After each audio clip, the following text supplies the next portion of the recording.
जो जहाँ पर होलिका दहन हुआ है, यहाँ पर मैं 1992 में पहली बार चुनाव लड़ा था। इसी बस्ती में मेरा पूरा कार्यकाल बीता है। 55 साल इस बस्ती के स्लम में रहकर मैंने अपने जीवन को गुजारे हैं और मुझे बड़ी खुशी है कि इतने लंबे समय तक मैं इस बस्ती के लोगों को लेकर साथ में चल रहा हूँ। जैसे मेरी लोकप्रियता बढ़ती गई, पद बढ़ते गया, प्रतिष्ठा बढ़ती गई, लेकिन जूनी परंपरा को हमने कभी छोड़ा नहीं। यही हिंदुत्व का और भारतीय संस्कृति का सबसे बड़ा देन हम सब लोगों को मिला है। मैं मानता हूं कि होली जूनी रीत रिवाज परंपरा से हम सब लोगों ने मनाना चाहिए। नई पीढ़ी को हमने कुछ नई सीख देनी चाहिए। कुछ लोग अनाप शनाप प्रकार के कलर लगाकर लोगों को हैरान परेशान भी करते हैं। अब जो रिस्ट्रिक्शन जो था वो सारे के सारे निकाल दिए देवेंद्र फडणवीस जी और एकनाथ शिंदे जी ने।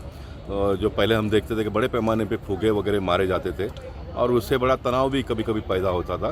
मैं मानता हूं कि ये सब ना करते हुए हमारी जो जूनी पद्धत है उस पद्धत से ही हमने होली का आयोजन आज भी करना चाहिए और आने वाले दिनों में भी करना चाहिए। कई जगह पर देखा जाए, देखिए लोकशाही है देश में, देश विकास की ओर बढ़ रहा है, बहुत प्रगति कर रहे हैं हम, लेकिन महंगाई भ्रष्टाचार तो बड़े पैमाने पे पनप रहा है। मुझे अभी आने में 20 मिनट लेट हो गया।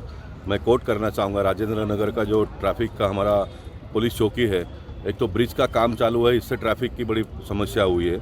और पीक आवर्स में व्यवस्था में बैठे हुए लोगों को मैं आह्वान करना चाहूँगा होली के माध्यम से कि पीक आवर्स में कोई भी हवलदार नहीं, कोई भी गाड़ी रोकनी नहीं चाहिए, गाड़ी रोकनी नहीं चाहिए। अब 2 लोगों का मैंने वीडियो भी वहाँ पर निकाला। इतना ट्रैफिक जाम है और उसके बीच में भी गाड़ी रोककर लोगों के पास से लाइसेंस वगैरह पूछकर हैरान परेशान करते हैं, होली की व्यवस्था कर रहे हैं।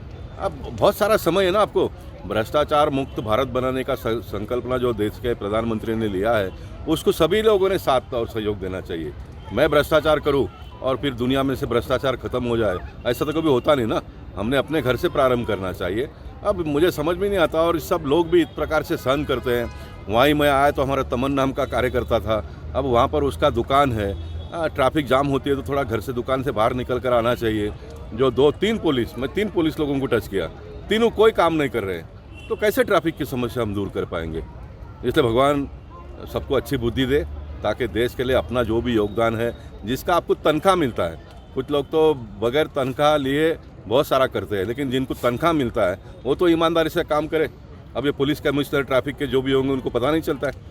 एक सिंगल लाइन का 1 पेज का सर्कुलर निकालना चाहिए उसने। पीक आवर्स में सवेरे लोग काम पे जाते हैं तब किसी को रोके नहीं, शाम को काम पे से आते समय किसी को रोके नहीं, बीच के समय में आपको जो भी चेक करना हो चेक करो।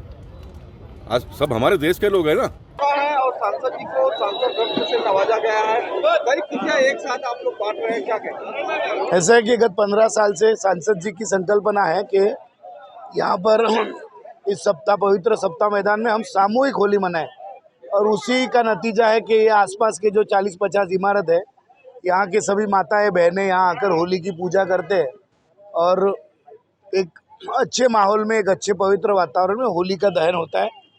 साथ में इस बार डबल आनंद का अवसर है कि हमारे सांसद जी को देश का सर्वश्रेष्ठ सांसद बनने का पुरस्कार भी मिला है, सांसद रत्न मिला है। तो सोसाइटी के अन्य लोग, माताएं बहनें सब आकर उनका अभिनंदन कर रहे हैं, उनको बधाई दे रहे हैं, उनके साथ अपना एक फ़ोटो निकाल रहे हैं, उनको ताकत दे रहे हैं कि आप इसी तरह से अच्छा काम आने वाले दिनों में करते रहो। और युवक मंडल हमेशा से पोईसर जिमखाना के सहायता से इस मैदान में ऐसे अनेक कार्यक्रम करते रहता है। हम युवक मंडल की ओर से भी हमारे सांसद जी को बहुत बहुत बधाई देते हैं और उनको आने वाले दिनों में इससे भी और अच्छा बड़ा काम वो करे, इसके लिए बहुत बहुत शुभेच्छा देते हैं। धन्यवाद।